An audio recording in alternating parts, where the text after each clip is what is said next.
Hey, I'm Jason Bellamy here in Salt Lake City at APTA Conference 2013. I'm here with Tara Jo Manal. She just got finished giving a workshop on PT Now. If you don't know what PT Now is, it's a site that's been in development for several years, although it's just moved out of the beta phase. Give me first that background of what PT Now's mission is, and then sort of how you got to the point you are now. So the goal of PT Now, it really was established in order to provide therapists with frontline information in a need-to-know basis in a way they need to know it.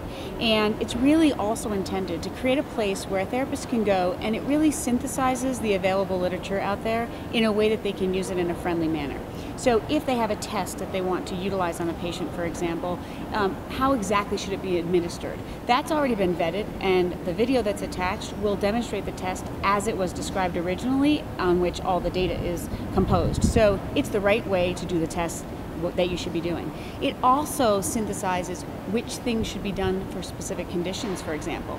And so it can tell you, if I have this condition, what things should I be looking at what time frames, so that I can demonstrate improvement in my patients and also provide best practice from evaluation to intervention. Beyond that, it's a repository of tests and measures so that you can always go somewhere and find something that you need very quickly. And it also has a mission to really translate information that's available to therapists in a friendly way. So you can access journals through that and get actual articles, or you can access clinical summaries, clinical practice guidelines for things that you may see less frequently. You can go through this site to get to other sites that have already been evaluated and vetted to tell you that they are reliable and usable sites that will give you good information. So it's a destination to collect information you need, but it's also a pathway to take you to the best evidence that we have. Those clinical summaries, that's one area where talk about the process of content development for the site, because you're really doing something that kind of hasn't been done before in the way that you're attempting to do it. Yeah, so in a clinical summary, what we're really saying is what's known about this condition, for example. And so if we have a specific condition, we are getting authors who are experienced in this field and have a resume in this field. And they're really synthesizing the available information to tell us very quickly those things that are most important in screening a patient with this condition, in evaluating a patient with this condition, in intervening, so our intervention components. What medical management should we be considering with this patient that we might need to evaluate them for a need for referral, or know what opportunities they've already had and are they getting best practice care in their medical management as well, so that we can cross-reference those two, and what prognosis might we expect with this patient. And then we use friendly vignettes or cases in order to kind of apply that information for the therapist to see how we synthesize all of that. But after the author writes it, basically it's reviewed, and it's reviewed a little bit uniquely. We have content reviewers and we have clinical reviewers, and the job of each is different. Both are looking for best evidence, but they're also looking for utility. So the content author will say this is the best evidence available and it's accurately portrayed, and the clinical reviewer says I can use this in the clinic and this is meaningful to me, or this remains confusing, can you clarify this more?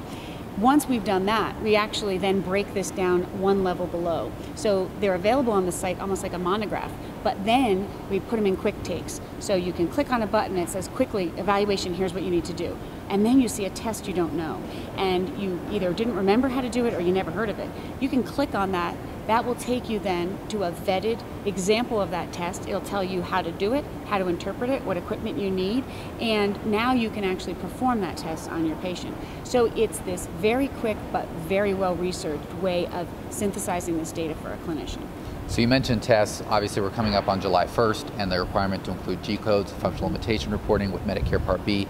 What resources are on PT Now related to that can help clinicians today? Yeah, so right now what PT Now has done is they reached out to the sections and said to the sections, you know, we know this is fast and furious. What are your top things that clinicians need to have access to in order to measure function in their patients that they can use in order to satisfy this G-code requirement?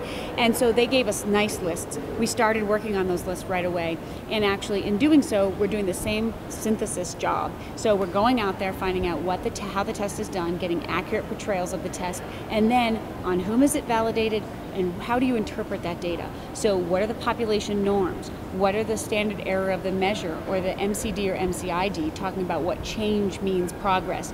we have that data there, so the therapist can take that and use that data in order to, in particular, apply their severity modifier. That's the most critical piece. And so functional measures are one way of doing that. Then they take their clinical data and combine that with the patient's expectations and needs. Are they returning back, for example, to working in their yard, or are they sedentary? They take all of that data using their judgment, and then they can apply a severity modifier that makes sense for that particular patient. And so that is really right up on the front page of PT Now, because we're not bearing it. People need it yesterday. And so you can go quickly and find the right measures to use, and then there's tutorials. There's some slides with voiceover that will help you interpret that data. How does a therapist actually practice doing that? And they take you through cases to think about how one assigns that severity modifier.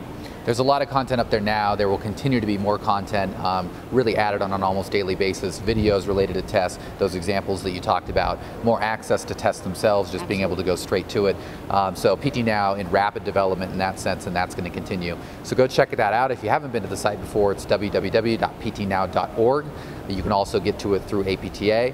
Tara Jo, thanks for the update. Thank you. We're doing more video dispatches like this from APTA Conference.